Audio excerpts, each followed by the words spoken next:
Okay. Yeah. MCGRAN.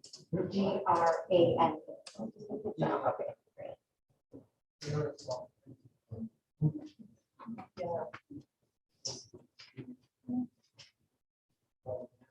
Yeah.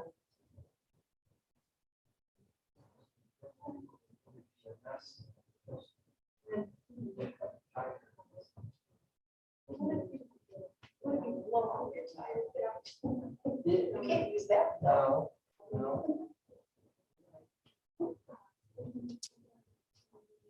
There you go. Okay, great. I'm gonna mark down your real estate classes.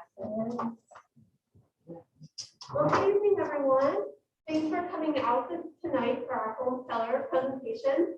We've got Molly and Mann here to talk about all the things you need to know about selling your home in today's market. So, if you want to come a little closer, since we're a small group, that's fine. We're spread out, just if I suggest if you're not eating or drinking, then keep your mask on. We're still in the date for that. Otherwise, there are washrooms, drinking fountains, elevator, all out the hallway. And you can just silence your cell phone and give a quick warm welcome to Molly. And we've got Jamie in the back assisting Molly tonight. So I know you've all been back there, but if you need to make sure you're both here to answer your questions.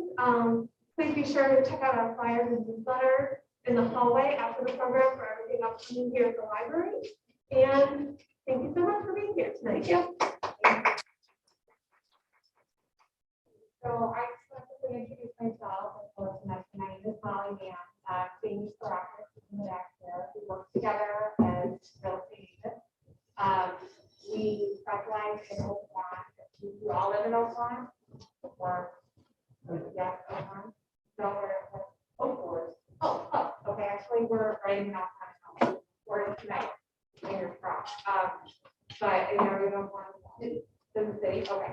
So we specialize in Oak Lawn. We're residents of Oak Lawn. We have a team of 7 other agents at Keller Williams. Keller Williams on 103rd Street has offices, a really big office. But we specialize on the southwest side. I grew up in Beverly.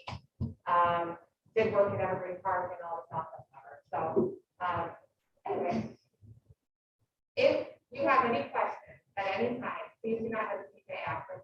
Instead of waiting until the very end to ask a question, I'd rather you just ask on the spot while you're thinking of it, so you don't forget and you get the answers that you're here for. Okay. All right. Are you guys also thinking of buying or selling? Ideally, I'm selling, possibly to her. Perfect. Well, do you have an attorney already helping you? No, and that was one of my questions. Everyone tells you guys need it.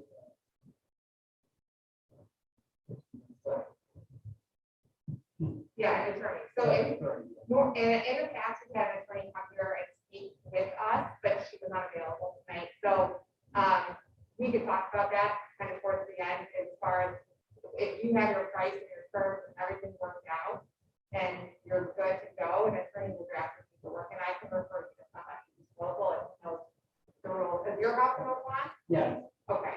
So there's a couple things that you'll need to be aware of. Okay. All right. So what we're going to talk about is just a quick overview about us. We did that local market, meaning Chicago, southwest side specifically, and Oak Lawn. Tips on preparing to sell your home, listing your home, pricing it right, and then negotiating terms, everything that you go through once you have a contract with the buyer. So setting your home, marketing your home to sell, but then also getting to the point where you get a contract and you want that period to be smooth to closing. Nobody likes, I guess, interruptions or stressful moments. So tips on how to avoid those things. I will closing and then Q&A. But again, Q&A can be throughout. Please feel free to interrupt me. Just a little bit about me. I was raised in Oak Lawn. I moved away, came back with my husband. I played volleyball at Bradley University for 4 years, and I have a very competitive personality. So that helped me in real estate. I've been in real estate now for 7 years. It's got a lot of success. We're very grateful. But the most important thing to us and our team in this industry is customer service and making sure that all of our clients are taken care of and that it's okay to wait. By win-win, I think, that the seller is happy and the buyer is happy, and everybody is like very grateful and feels good about how the transaction went. And everyone is to be like one person to feel like they were fully selling, or they bullied their way into getting what they want. It's got to make sense for everybody, for all of us to walk away from a good on the job. So, in 2020, these are the statistics that we have from NAR, which is the National Association of Realtors, that are the most recent. They do a yearly survey that comes out every year in November. So we'll get new data in November. But in 2020, the typical home seller was 55 years old with a median household income of $98,000. Most reasons why people moved was to be closer to friends and family, their home was too small, or something changed with their family dynamic. So does that relate to anybody in this room? Yeah. Okay. In 2020, this is interesting, the year before we did this presentation, the homes were on the market for an average for a median time of 3 weeks. Now we're seeing 2 weeks, and I would guess for 2021, when the data comes out, it's going to be more like 1 week, or possibly even less. It's been crazy this year. Have you guys heard? Yeah. Well, you know too, as a buyer. Okay, so home sellers in 2020 are saying that they are selling their homes for about $75,000 more than they purchased it, which is good. For a while there, if you remember, the market was very low, home values went down quite a bit, and people were losing money, so they sold their home, or they were barely breaking even. So now we're getting to the point where people have a lot of equity in their homes, they're walking away with money in their pocket, which is what you want to see as a home seller, right? Any questions on it? No? Okay. All right, so local market review. So this is just for Oakland. I think, Jamie, you should make a note next time to do like the Southwest side. Okay. So this is for September. The things that I want you to pay attention to, and it's kind of a lot of numbers up here, they might not make any sense, but based on August of 2020, which is here, and August of 2021, we have more listings. So what happened with COVID, you've probably heard, with COVID, there are a lot of people that wanted to move out of their situation. They wanted bigger yards, bigger homes. They're working from home. They need a home office.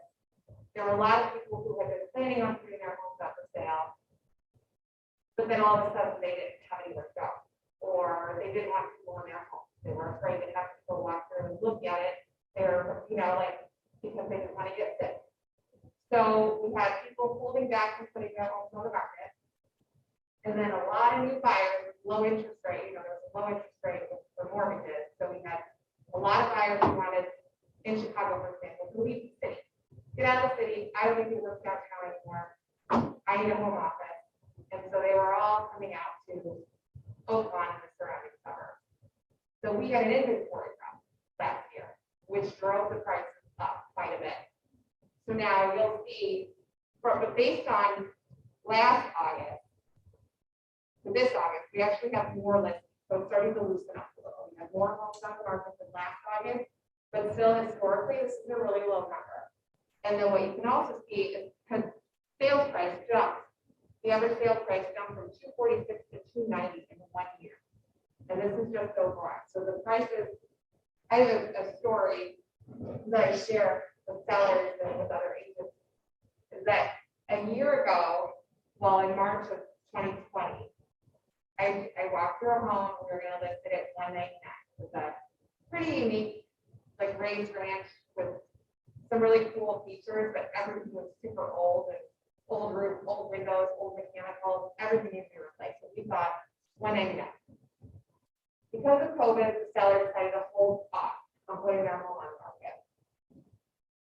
They waited, and then was it probably May of this past year, said, okay, I'm ready. I'm out of here, sell our house. We put the house on the market for $260 based on the comps, and then it sold for $280. And so in just a little over a year's time, the prices jumped way up. When I said we sold it for $260 and it sold for $280, this means we have 12 offers, 6 of them were cash, and it closed in 3 weeks.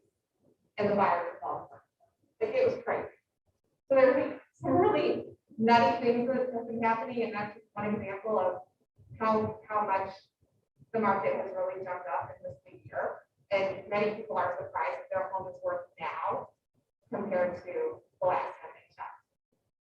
So that's just an example. This top part shows detached homes, and that means like your typical single family house. And the bottom is attached single homes, which would be townhouses and condos, that sort of thing. So the average market time is August, went from 43 to 19. So that means that your home is on the market for 19 days before you get a contract on average. I'll tell you, if you price it right, it's actually far less than that. It could be like 3 to 5 days. And that's with multiple offers. Any questions on that? Okay. So this is another example of the change in the median sale price over 6 months. The red line is Oak Lawn, the gray line is the entire MLS, which is a multiple listing service in Chicago. So it goes basically all the way to the Wisconsin line, all the way down to Kankakee, west of Joliet. So Oak Lawn's prices are rising slightly faster than the rest of the MLS. For single family homes, and our condos are worth more, have gone up more than any other area for the average area. But people love our town because we have good schools, excellent park district, we're close to the city, close to transport, not too far from the airport. We're getting a lot of people coming this way from the city, which is really, really great for all of us if you want to. So what does it mean? So the total number of new listings are up. The average sale prices for condos and single families are also up. And then another point is the percentage of list price received has increased to 100.3%. That makes sense.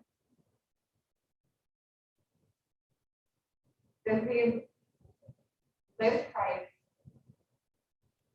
received, you're getting over what they're asking. So it's like back in the day, you would set your list price for $250,000.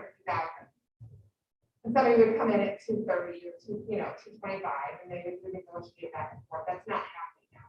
You put your house on the market, price it appropriately according to past sale. People are coming in full price or higher because they're that anxious to get into their home, have a home. And there's not a whole lot on the market, so they're giving it their best shot. When they give it their best shot, it gives you as a seller a much easier run and a much easier path. So that market time can decrease, and then again, the interest rates are still really low for buyers. They're still in like the high 2s. So that's very, very low, very cheap to borrow money. The strange thing about that, like something that we're seeing is that although the interest rates are really, really good, there's still a lot of cash buyers who are paying cash for homes. But we didn't have that before. So this is somewhat a new phenomenon. Yeah. How long do you think the ancient line will go on? I think my opinion is that it's going to be another couple of years, but it will be like this. I know. I'm sorry. As a buyer, that's hard to hear. But I do think I think there's a lot of changes that we're going to see continue with people working from home, people needing more space. I think the cities, especially while COVID is still prevalent, it's still a thing, cities are going to be far less populated than these. That's my opinion. But based on the interest rates being really low, unless the interest rates go up while the prices are still high, then if that happens, then there's going to be an affordability issue. If the rates increase to a point where now people can't afford these houses, while they're still low, you can get a lot more house. You can pay a higher dollar amount if your payment is less than it was if you bought the house, for 60 grand last at 4%. So it's going to depend on that factors, but I believe that it's going to last for another 1 to 2 years, where it's going to be busy, and a seller's market, unless the rates spike up. It's been, great for sellers. So if you're thinking of selling, the time is now. Honestly, It's just a great time. So, because of all these factors. So if you decide to sell, now here's how you prepare. I would recommend meeting with a local real estate agent. You want to make sure that what you're going to be asking is according to the market value. Please do not look on Zillow to get the value of your home, because that is inaccurate. They've never walked through your home. They've not seen the condition, they've not seen the upgrades that you made, or maybe the upgrades that you haven't made. So you want to make sure that you have at least an appraiser or a licensed real estate agent walk through your property to help you determine the value at the time. And the value and the time that you sell it, it will always change, it's fluid. The value of something is what someone else is going to pay for it.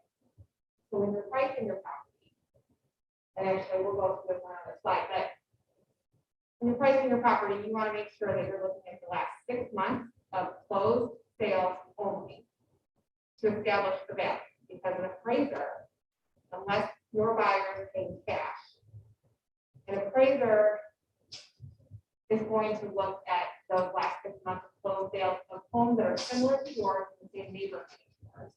If they can't find them in the same neighborhood as yours, then they'll go out a little bit, but they're going to start within your neighborhood in the city.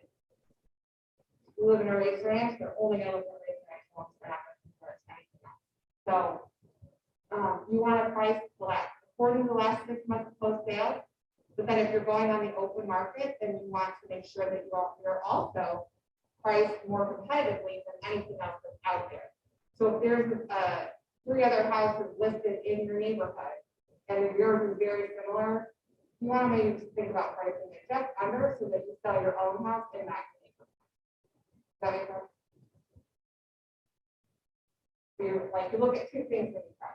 But anyway, you want your real estate agent to walk through, or a real estate agent to walk through, take a look at your property. They can make any recommendations on things that you need to do to get your home ready for sale, or ready for the market. You are going to want to make sure to get that nice. If price is what you're concerned about, which most people are, you want to make sure that you do everything you can to just freshen it up, declutter. These are just some tips and things that we recommend our sellers. But a fresh coat of paint always helps, not only on the front door, but it's needed anywhere else. You can freshen up your landscaping, wash the windows, add some flowers in the spring. I mean, it really just depends on the time of year. Power washing is good. It just kind of looks like a lot, but it's really not. Decluttering, to me, and like a deep clean is the most important thing that you can do to help your pictures look really, really good. So you want the photos online to look really, really great, but people actually walk through your house. If they don't walk through your house, they're not going to make an offer. So, and if you see a house that looks really, really good, you're going to run out there and do everything you can to get there as soon as possible and put it in the best offer. So these are things that help get you to that point. But your agent will make recommendations based on what your house looks like. Yeah. Would you recommend staging a house or leaving it open? So if it's empty, it just depends, and this is my opinion, but I would recommend, it depends on the style of whatever. So if you have rooms that are weird shapes, then I would. But if it's a normal house that is like a lot of other ones that are on, or if it's just like a lot of other houses in the neighborhood, then I don't personally think staging is necessary.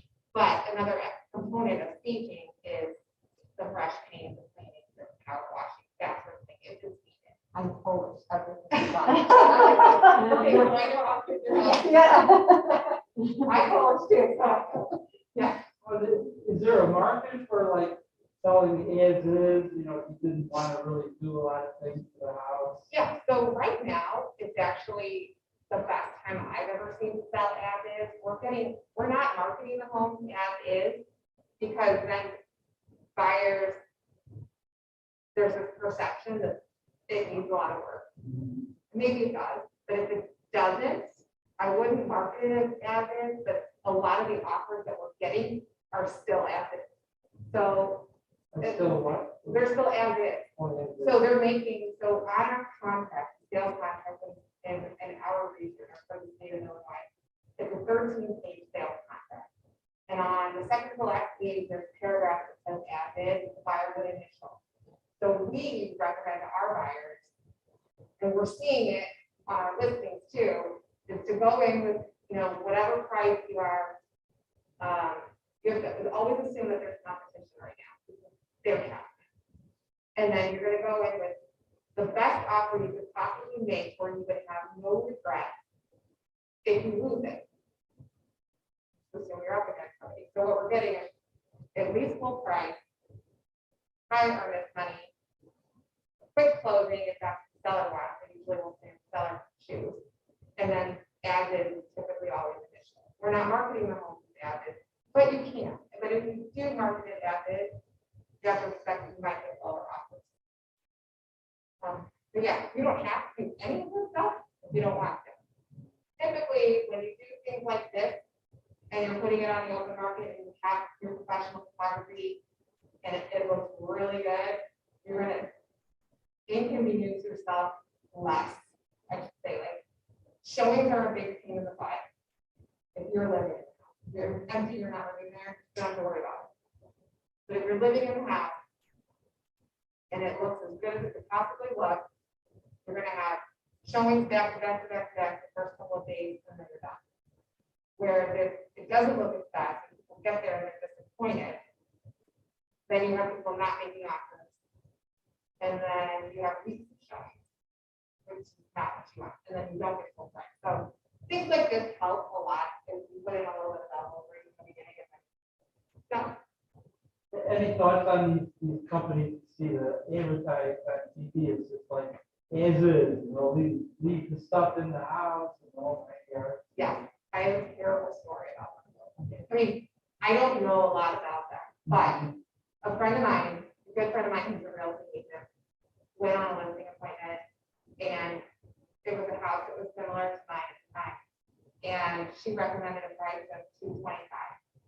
And she said, I was in this one room because it was like a very cool color that wouldn't appeal to much.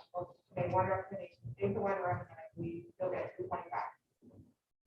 The lady didn't want to do anything, which is fine, but then sold to a company who offered her $140, and they convinced her that that's what it was worth. She sold to them for $140. 2 days later, that same house was on the MLS listed for $225 with painted walls, and that was it. And that it went under contract in 2 days. So that woman lost out so much money to do something that was convenient. And maybe it wasn't, maybe it was about getting the money in her pocket.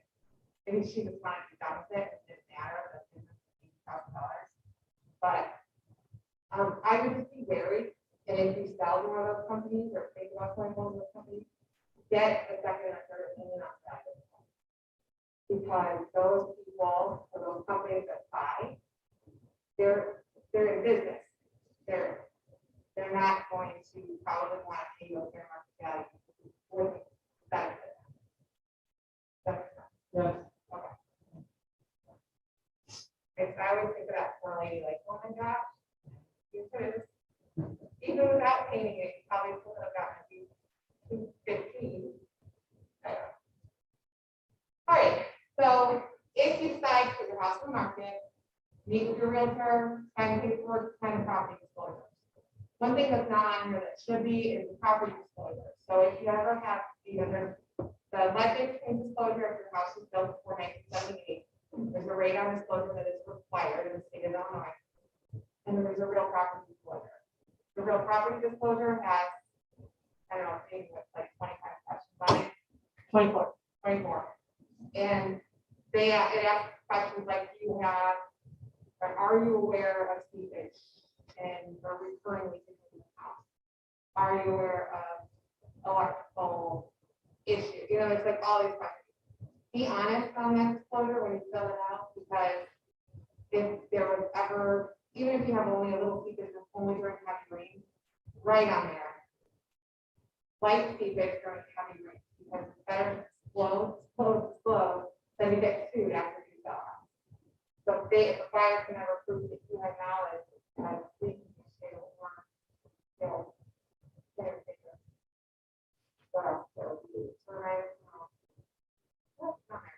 we mostly just see water that you had mentioned. It's like defects in electrical, defects in your heating system, defects in your plumbing. Did you, if you have any knowledge that your home was ever used in any like, stuff like that. Serious health and safety concerns, it's always beyond. So that happens at the top when you sign your paperwork with your brokerage. Your agent will make sure that you do everything completely and accurately. Marketing your home.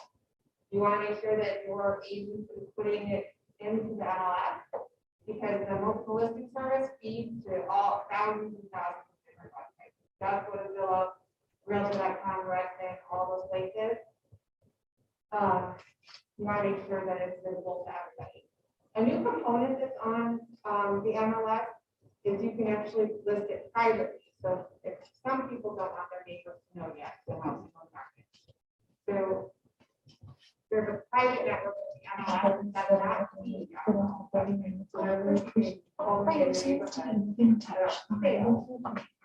you don't know about, but all the realtors do. Hi, thanks for coming.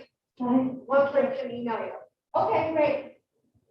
So that's something that's new, started about a year ago, and it's pretty exciting because you can still list and show properties, but sometimes, without having a sign in the yard, a lot of homes are sold before they actually hit the market. So that's kind of internet marketing, social media is really important. Sign in if you want it, and then some people don't want signs in their yard, totally fine. And then open houses are a great way to start.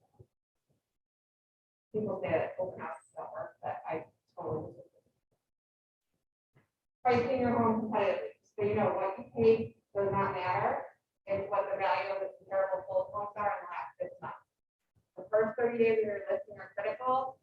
Actually, the first week of your listing is very critical to how the market is perceiving your property. I always recommend pricing at the market value instead of pricing above. When you price at market value, you're more likely to get multiple offers, which as a seller, that's what you want. As a buyer, not so much. But it'll make the whole process easier if you have a multiple offer situation because as a buyer, it's like a different guy you have to expect.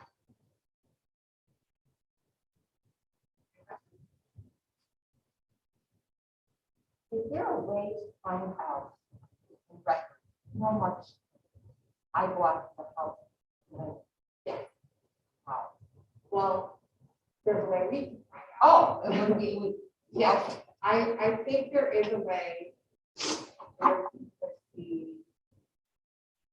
The county of the recorder of deeds from there, but we have a program if you want us to do today, we can help you if you don't know yet. You can see what it's sold for and if there's ever one property. There is another program where it says what the active mortgage is, but it's not always accurate. It comes from a third party. All right. Any other questions here? No. Okay. All right. If you put your house on the market and you have showings, my recommendations for showings are to never say no in the first week. If you're selling car, I feel like it might not be applicable. What? what do you say no? Don't say no to showing. So what happens is, put your house on the market and your real estate agent has in the MLS, and buyers agents can request to see your house. So they're going to request an appointment for tomorrow at between 4 and 4:30. They want to tour your house. The big mistake that some sellers make is that they will turn down showings, and then they'll say, "Oh, I only want showings in a couple days." I would recommend open availability because you have to strike while the iron's hot. And if another house gets listed that might be nicer or the same price, you're able to catch the home. So my recommendation is if you list your house, don't say no to showing. As long as you can, it's painful at the time. People hate people walking through their house. Temporary pain is worth it in the long run. Have your lights on when the buyers walk in, don't use air fresheners, you're not smoking your house. And if you have pet odors, I really recommend things like odor neutralizing rocks. It's only going to the middle dish, and it helps to smell a lot better without having stinky smell covering it. Why do people use the air fresheners? I know, but if there's another reason. No, I think just to cover it up, and when we smell it, every once in a while we walk to a house that has a very strong air freshener smell, you can tell it's covering up. Exactly, that's what happened to me. I was in my house and it's terrible air freshener. Yeah. But why? Because someone told them their house smelled once. Or they know their house smells like, and I always equate it to a mold issue, like in my head, I think, what are they trying to hide? The worst is when it's air pressure over dog smell. I have a dog, I love dogs, I had a cat for a very long time, I love animals.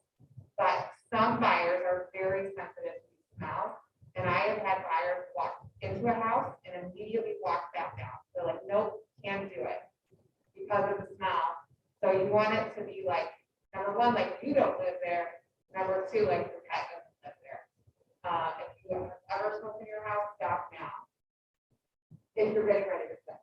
And then I think clearing your countertops, dressers off completely, because you want it to look more like a stage house, not like your house, because you want the buyers to be able to see themselves living there, not you living there. Is your house going to be messy? I don't know. You don't know. Oh, yeah. I guess. Okay. You're like some of the. All I know is clean right now. Right. Well, that's half the battle. Yeah. Yeah, the air pressure is driving me crazy, but people will ask, they'll say, well, why do you use air pressure? So they try to hide. Well, maybe if you, even if you're not trying to hide something, you don't have to look at this one. So, okay, so you have your house on the market, you get an offer, or maybe you get 5 or 10. Don't get caught up in the emotion. We actually just in the last couple of weeks got a new listing agreement that has a line in there that says you as the seller have to say yes or no if you're willing to accept a letter from a buyer. And if you accept a letter from a buyer, you have to understand that you're open to discrimination lawsuits. So now we're saying no letters.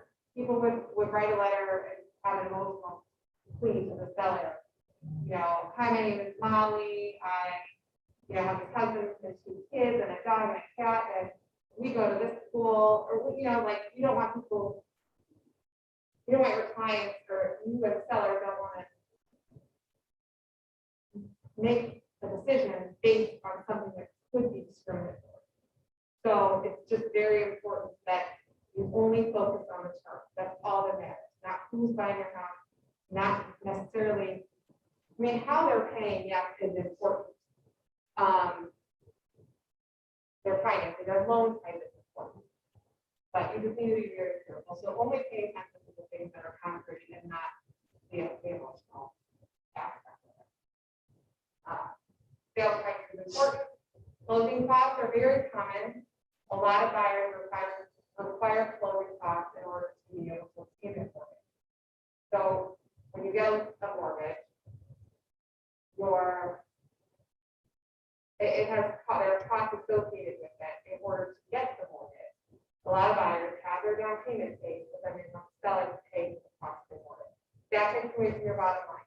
So if you're choosing which offer to take, the one with the lower closing cost credit is the one I would recommend, especially if there's potentially a appraisal. So buyer financing is a big part of it. How much is the down payment? What type of loan are they getting? Do they have a house to sell, or is their house already sold? And now we got the offer of decision on their closing, and then what's the closing date. Those are the things that are questions there. Okay. Right. So you have your contract, you made a decision. The first part in the state of Illinois is the attorney review and the inspection period. So there's 5 business days, the very first 5 business days, once you have a signed contract, an executed contract between the seller and the buyer. This is when the buyer can go in and have an inspection in this kind of property. And they can have any kind of inspection that they want, as long as they're using a licensed inspector. So you want a general property inspection, you might want to consider an termite inspection, depending on what those inspectors find. I've seen people do structural inspections, mold inspections, radon tests, like all kinds of things. But they only have the first 5 business days unless their attorney asks for an extension. Speaking of attorneys, Illinois is an attorney state. So the attorneys handle, I mean, real estate agents will do as much as you possibly can to keep things moving and make sure everybody's happy. But the attorneys are the ones handling the paperwork and the contracts and keeping everybody on track with deadlines. So if your attorney says, or you say, you know, as buyer, or this will apply, this might apply to you. The buyer, I can't get my inspector out his books, so I can't get him for another 8 days, then your attorney will request an extension to extend the attorney review. Once you have the inspection report, for the buyer, any buyer, their inspection report, you review the findings. If there's any repairs that are health or safety related only, you can ask the seller to repair them or give you a credit for you to repair them. And at that point, it's just another negotiation. The seller can say, no, I'm not fixing anything. You got a really good price for my house. Or I have 10 offers. You signed as is, I'm not fixing anything. So just because somebody may offer as is on your house, it doesn't mean they can't ask you still. In order to say that. So, So the inspection comes after a signed contract. yeah. How do you find any partial home inspection? Since I was doing it with my rep, I was going to buy a house. I didn't know the real estate person. I asked her for recommendations. She told me a couple, I chose one, and she said, well, make sure you ask for this guy and not this guy. How do I know that they weren't working together, that he said the house is okay, buy, because she's selling?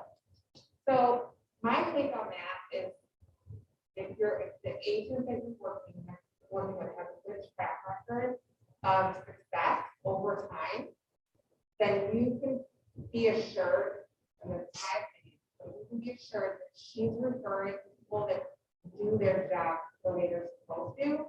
Because if she was referring an inspector that was just wanting to tell you all kinds of good things and not the truth, that would come back to her, and that would come back to them, and it would turn into their reputation. And nowadays, there's so many reviews that you can leave online, and negative things people can put on the internet. And if somebody doesn't do their job well, you'll be able to see that. So I refer certain inspectors, and there are inspectors that I like better than others because they are more thorough. And those are the ones that I would refer. I can't speak for her. I would assume that she's the same way. I would hope. Because in this business and in any business, what goes around comes around. And again, if any of my clients are not happy with my service or someone that I refer to them, like that's really terrible, right? So we only continue to do well if everybody's happy. So I would say that she's referring to somebody and saying this guy's better, meaning that he's better at his job, like he'll catch it. That answer your question. I feel like that's a tough one because for all the inspectors are licensed and they follow the same guidelines and they have to go back to certifications and that sort of thing, the same way that we do.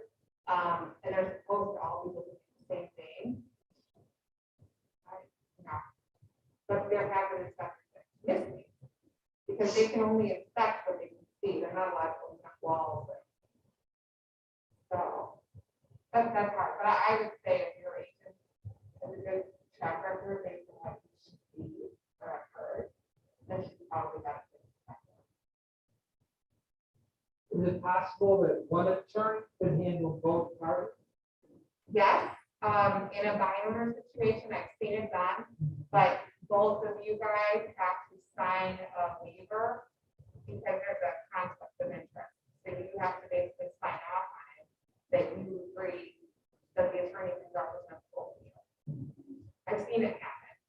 But if you share an attorney, you share costs, which is fine, but no, as a seller, your attorney will cost you. It's hard. I feel like you probably both should have people looking out for your just to review everything and make sure that the numbers match up.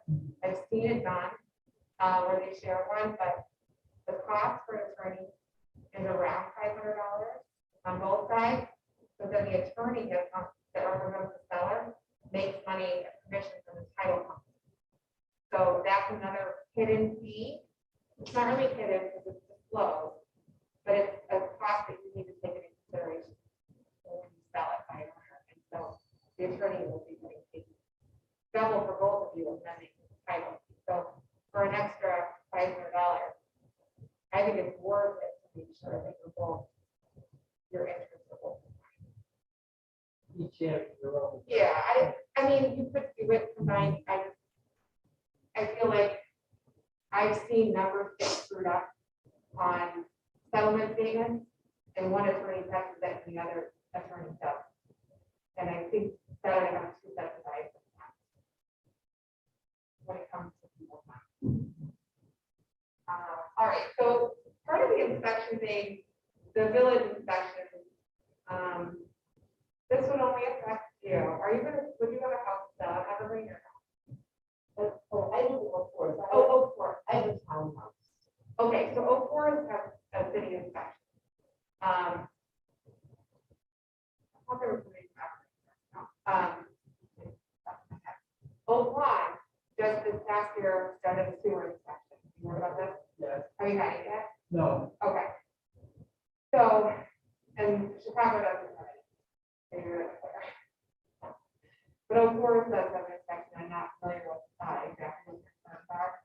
I can't remember what they look for.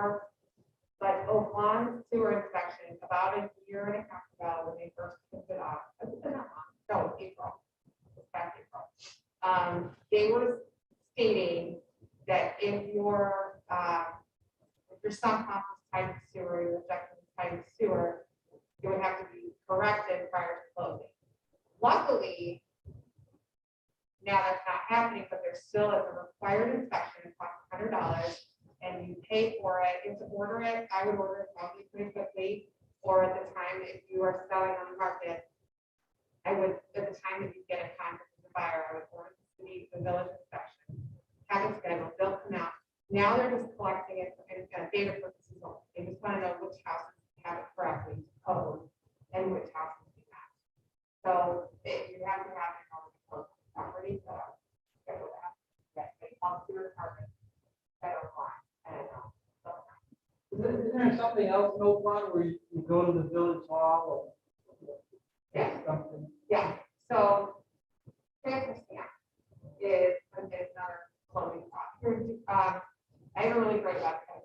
You know, right, that will help you figure out what your expenses are going to be as a seller. Someone to use it up. It's and we'll do it. You're going to sell to cleartoclose.net. So it's CLEARTOCLOSE.net. And then when you get to that website, click on interactive closing statement. And there's a different closing statement for a Chicago seller, because your transfer stamps are different. In Chicago, the transfer stamp cost is split with the buyer, and then at Oak Lawn, and this one is not remember. But in Oak Lawn, the transfer stamps are paid for by the seller only. So they're $5 per 1,000 sale price in Oak Lawn. And they have to be ordered, I would say, a week before the closing, right? Because it takes them 3 days to process. And your attorney, if you use a good one, will order them for you and will pay them, and pay for them and pick them up and bring them to the title company for you. So you won't have to do a thing. Some attorneys will ask you to go do it, which is fine, but they can fill the form out for you and then submit it, and then you'll find out. The closing can't happen without it. And there's also the final water reading in the form too. Yes, so the final water reading also has to be, so the final water bill has to be paid prior to you getting the transfer stamp. And the transfer stamps are required by the title company. And then they add the $100 for your sewer inspection. So you have that sewer inspection done. How do you even have to work? Really up there. Interactive, what? interactive clothing station. Oh, Yeah, and then, so what's really great about that site, and they just updated it, I was on it the other day, it's, the attorney whose website that is, been out in Western. But what's really great about it is you can punch in, your sales price, you can add in all your different expenses, you can have broker, what their fee is, survey, so you'll need a state survey most likely, unless you have one that's in the last couple of years. Those generally cost about $400. The tax proration, which is something that the attorneys negotiate, typically 105%. So you enter the figures, and then you still have a mortgage on your house, you can enter in the balance on your mortgage, and then it will tell you what you're gonna get closing, approximately. So it's really nice to figure out when you're negotiating with the buyer, and you're trying to figure out what you want to walk away with, to help you kind of see where you're at. All right, so village inspection, we talked about that. An appraisal is required if somebody's making a mortgage on your house. Most, unless they're putting down more than 30%, and they get an appraisal waiver, if less than 30%, most likely an appraisal is going to have to be done. If you have an agent, this is a big part, I'm not sure how you handle it, but if you have an agent, your agent will meet the appraiser of the house and have prepared a bunch of costs, a list of improvements, to make sure that they can prove to the appraiser that the house is worth, or that it's worth what the buyer is willing to pay. So it's been tough recently because the prices have gone up so high. We really have to have as much information as possible to back up what the price is. Appraisers are supposed to do their own research, obviously, and use their own costs, but I've never had anyone turn that down. So we would like one. Like homework already done. Yeah. So if you're meeting a appraiser at your house, is coming in with that value, there's a certain way that, we can talk about this offline, but there's a certain way you don't want to influence them. You can't influence them. You're actually not supposed to speak to them. But you can be friendly, if you have information from the house, right? So if your buyer is getting an FHA loan, the appraisal, requirements are a little bit different. And if you have an FHA loan, the house cannot have any ceiling paint. You have to have GFCI outlets anywhere within 6 feet of water. So in your bathroom, your laundry room, outside, kitchen, no ceiling paint, and handrails have to be on a staircase. Those are the main things that are required. I've heard horror stories back in the day, they were really strict. I don't think that's too strict, but if you have a conventional buyer and an FHA buyer, your appraisal is a conventional buyer. It's a little bit easier if your house is questionable with the safety requirements. Right? So then once your buyer puts the appraisals in, the buyer closes approved, they get the period closed, and the appraisal is scheduled for. They won't schedule the closing most times until the buyer closes for it. So everyone, you might hear about delays sometimes, like things are going to take so long because something's come wrong with the buyer. That's really it. So I think I got that. Answer. When the offer comes in, means that the seller, will I be able to see the names of the people making the offer? Yeah, if you want to. Yeah.